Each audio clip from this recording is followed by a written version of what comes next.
Picture a machine so well built it could still be digging today, except the company that made it was already dead before the paint dried.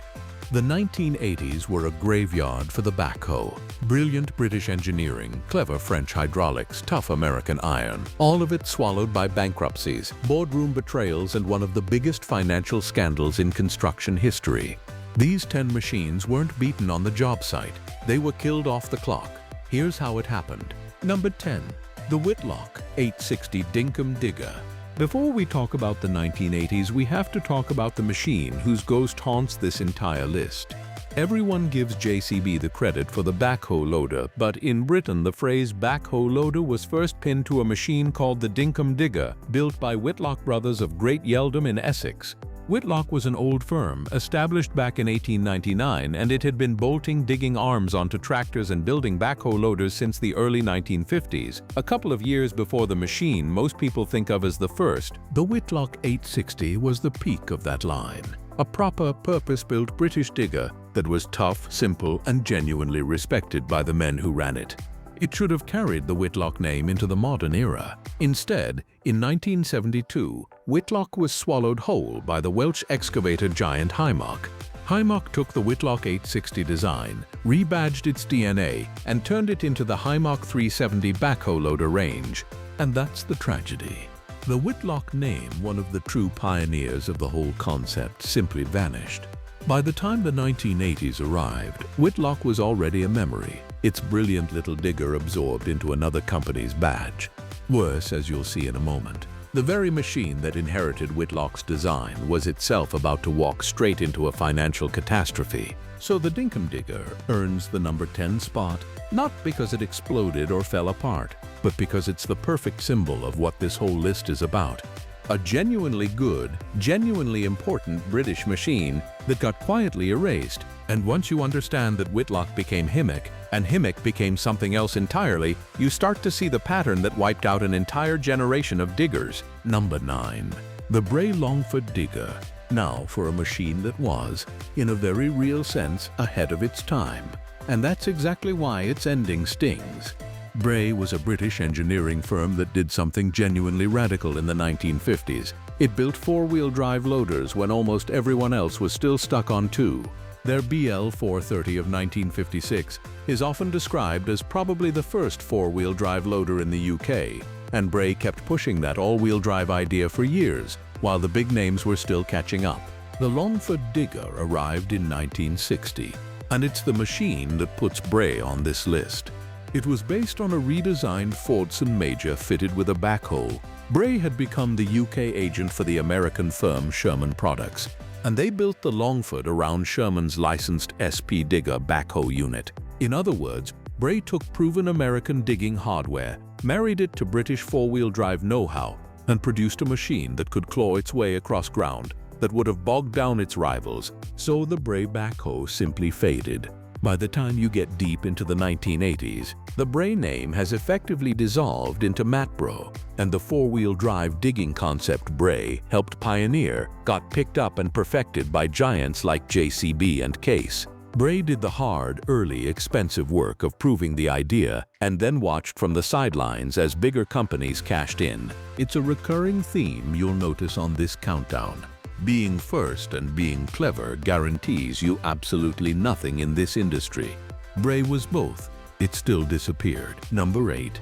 The Poclain 81P. Let's cross the channel to France, because the story of Poclain might be the most heartbreaking one on this entire list.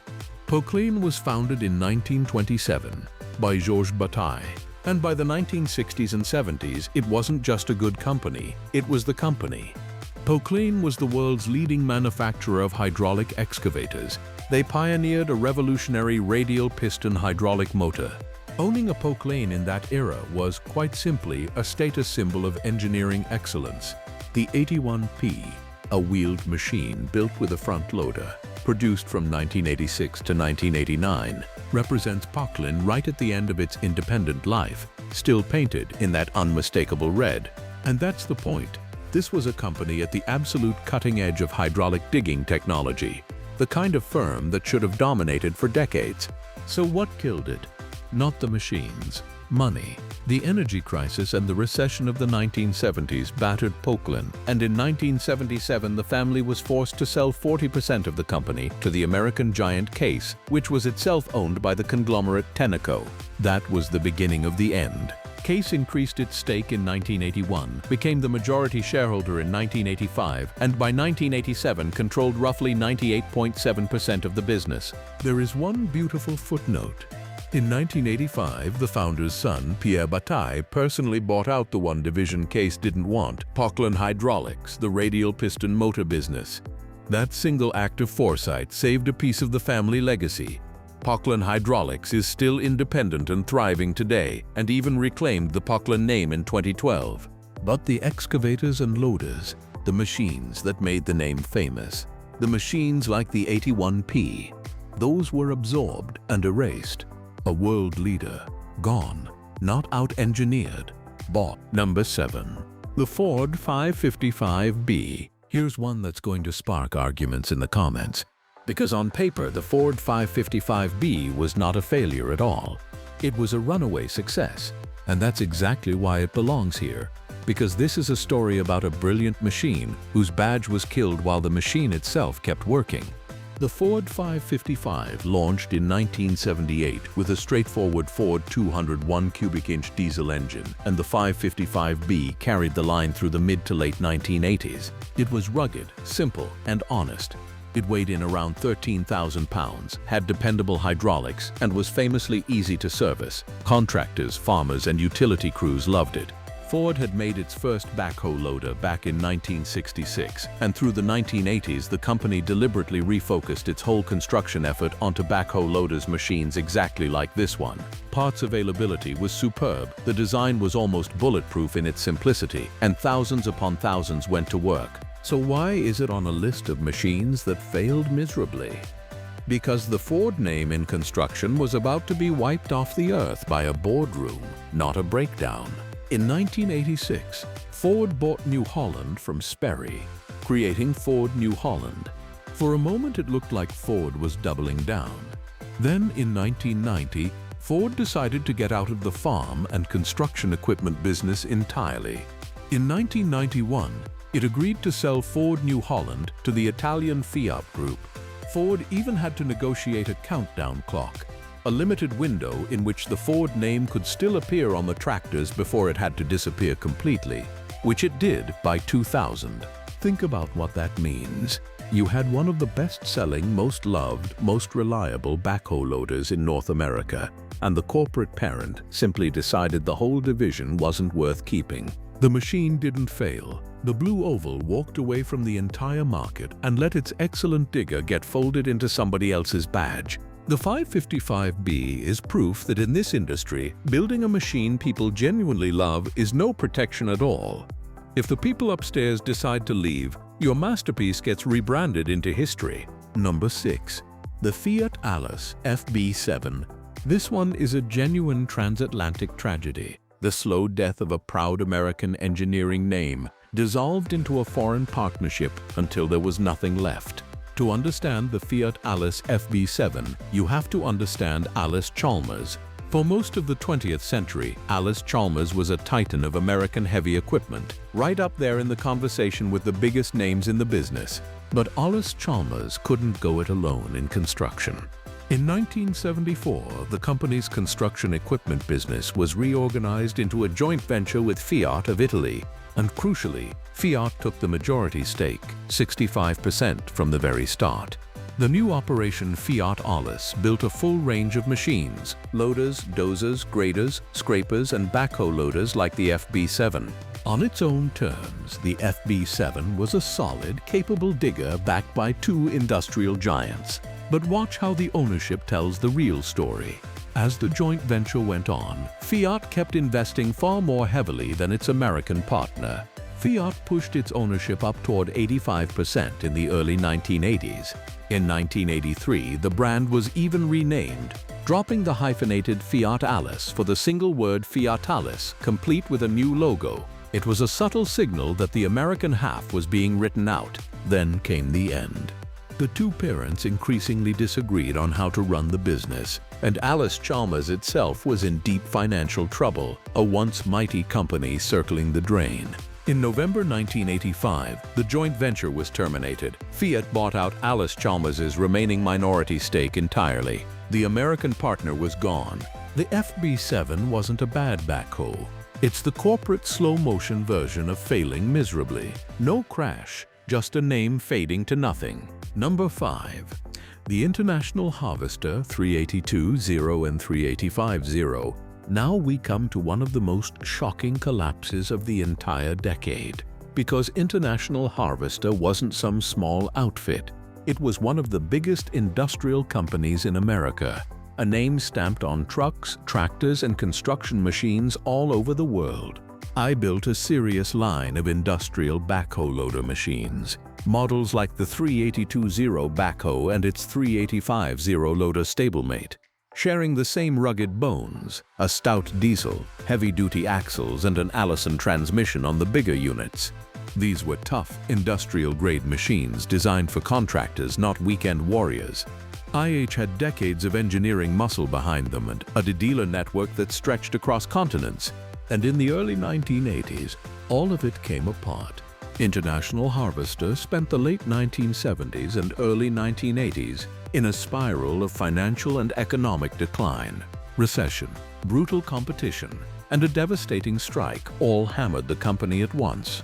To survive, IH had to start selling off the very divisions that had made it famous, and the construction equipment business went first. In 1982, IH sold its entire Poclain construction division, backhoes and all, to Dresser Industries. So the 382-0 and 385-0 represent something bigger than themselves. They're the last industrial hose of an American giant that got so financially desperate it had to amputate its own construction arm to survive. The machines were capable, heavy, and built to last. You'll still find survivors being lovingly restored by owners hunting for rare parts. But the company behind them, gutted, carved up, its backhoe legacy sold off in a fire sale. When a firm as enormous as International Harvester can't hold on to its own digger line, you realize just how merciless this decade really was. Number 4. The Terex backhoe loaders. Number 4 is where this countdown stops being about individual companies and starts being about a single staggering scandal that took down machines across multiple countries at once. And the Terex story is the perfect way in, because Terex was owned by one of the largest corporations on the planet, and it still ended up in bankruptcy court. Terex was General Motors' construction equipment brand, a name GM had made recognizable across the United States.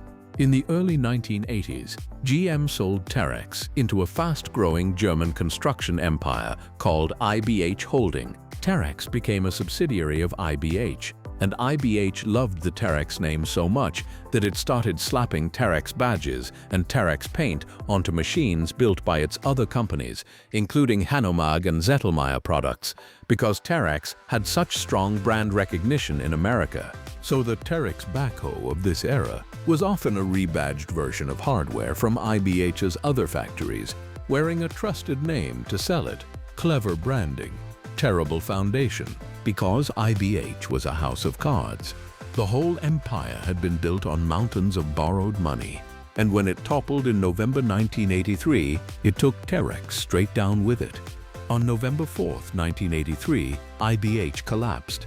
4 days later, on November 8th, Terex Corporation filed for Chapter 11 bankruptcy protection, partly to shield itself from German creditors trying to claw back money. In December, German courts ordered IBH liquidated entirely. What followed was a scramble to pick apart the corpse. GM had to step back in and repurchase Terex's Scottish operations at Motherwell in February 1984, reforming them as Terex Equipment Limited. The American Terex Corporation limped through bankruptcy proceedings and didn't emerge until August 1986, and by the end of that year, it had been bought by yet another company, Northwest Engineering. Let that sink in. A construction brand backed by General Motors got dragged into insolvency by a reckless financial empire, and its machines, including its backhoe loaders, became collateral damage in a corporate implosion. The diggers didn't fail. the money behind them detonated. And that money story, IBH, is about to claim two more legendary names. Number 3. The Hanomag HD60. The Hanomag HD60 is, in a strange way, a machine that failed before it was even born under its own name, and its story is one of the most poetic on this list. Hanomag was a German industrial institution, a firm whose roots stretched back to the 1800 building locomotives, tractors, and trucks in Hanover before moving into construction machinery. It was a serious, respected engineering house. Its construction division was sold to Massey Ferguson in 1974, becoming MF Hanomag, and then in 1980 it was swept up into that same doomed empire we just met, IBH Holding. Here's where it connects to our British machines. IBH also owned Hymac in Wales, and it launched an intensive development program, teaming Hymac's engineers up with Hanomag to build a brand new backhoe loader, and then the sky fell in. Just as this new digger was ready, IBH went bankrupt. The parent company that had funded its entire development collapsed. Hanomag itself was devastated.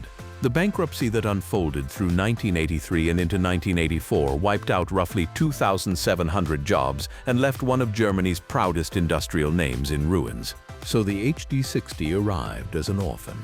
A brilliant, freshly engineered backhoe loader launched by a company that was simultaneously imploding around it. The timing could not have been crueler. All that engineering effort, all that cross-border collaboration, delivered right into a financial catastrophe. Hanomag only survived at all because it was eventually refinanced, with the Japanese giant Komatsu taking a stake in 1989 and finally absorbing the company completely by 2002. The HD60 deserved a company that could stand behind it. Instead, it got a parent in freefall. It's the definition of brilliant but doomed. A machine that did everything right and still lost because the people who built it ran out of money before it ever had a fair chance. Number 2. The Hymac 370C. We've been circling this machine for the whole video, and now it's time to tell its story properly. Because the Hymac 370 is the beating heart of this entire tragedy. Hymac was a Welsh company based at Rhymney, and it was a genuine pioneer. It was one of the first firms in the world to build the all-hydraulic, full-circle tracked excavator back in the early 1960s. And at its peak, it was a world leader. An advert from the period even claimed 7,500 of its 580 excavators had been sold. This was not a minor player. This was a company that helped invent the modern hydraulic digger. When Himac took over Whitlock in 1972, it inherited that pioneering backhoe loader design and built it into the Hymac 370 range. The 370C, built into the early 1980s, some versions using a Ford running unit, was the workhorse version, a solid, capable British digger with real hydraulic pedigree behind it. But the 370C was getting old, and Hymac, now under IBH ownership, knew it. So they poured enormous time and money into a successor, the Hymac 370D. Engineers threw everything they had at it, developing it alongside Hanomag as part of that IBH group program. It was going to be the machine that carried Hymac's backhoe legacy forward. Then IBH went bankrupt right before the 370D's launch. The result was brutal.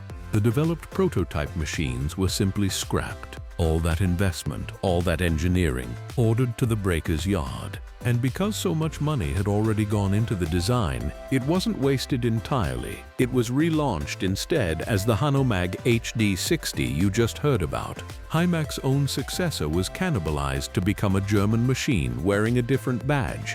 Hymac itself never recovered its footing. It struggled on for another decade, but it could no longer keep pace with the Japanese manufacturers whose machines were more modern and better sealed against leaks. The very last machine Hymac ever built rolled out in 1993, a sad end for a company that had once helped lead the entire world. The 370C was the last true Hymac backhoe. Its intended heir was killed in the cradle, and a Welsh pioneer that helped invent the hydraulic excavator died not from bad engineering, but from being tied to a sinking empire. Number 1. The Massey Ferguson 50HX. And at number 1, the machine that hurts the most, because unlike so many others on this list, the Massey Ferguson 50HX was still a genuinely excellent modern digger right up until the name was killed.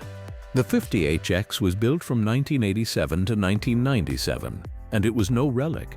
It ran a proven Perkins of 4.2 48 four-cylinder diesel making 77 horsepower, paired with a four-wheel drive power shuttle transmission and a torque converter. Smooth, quick direction changes that made it a joy to run. It had a side-shift backhoe with slewing rams, a comfortable cab, and serious digging performance. This was a fully competitive, up-to-date backhoe loader going head-to-head with the best in the business, and it sat on top of a proud lineage. Massey's British backhoe story reached back to 1959 and the famous 3-in-1 built in Manchester. The 50B of 1972 brought a proper safety cab, and in 1984, MF Industrial introduced a power shuttle transmission with synchromesh and soft shift direction changes, real, meaningful engineering progress. Massey was iconic. Even through its troubles, it was selling tractors by the boatload worldwide. So how does a machine this good, from a name this legendary, end up at number 1 on a list of failures? Because the digger outlived the badge.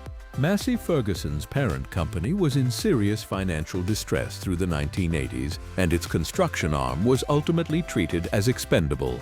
In 1992, the MF Industrial Division was cut loose entirely in a management buyout, and a brand new company was created to hold it, Himac. Just like that, the machine stopped being Massey Ferguson's. The proud red and yellow Massey backhoe name was gone from the sector. And it didn't stop there. Himac was bought by Case in 1997. Then, in 2000, it was sold again, this time to Terex. The trademark yellow paint was swapped for off-white, and production was eventually moved from its historic Manchester home to Coventry.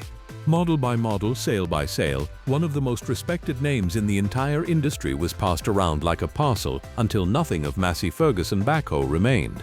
That's why it's number 1. The 50HX wasn't a flop. It wasn't unreliable. It wasn't outdated. It was a brilliant machine, and it was erased anyway, not by a competitor's superior digger, but by a parent company that decided its backhoe division simply wasn't worth keeping. If that isn't the perfect, painful summary of the 1980s backhoe graveyard, nothing is. If you've ever run one of these machines, drop the model in the comments. I want to know which of these ghosts is still out there working.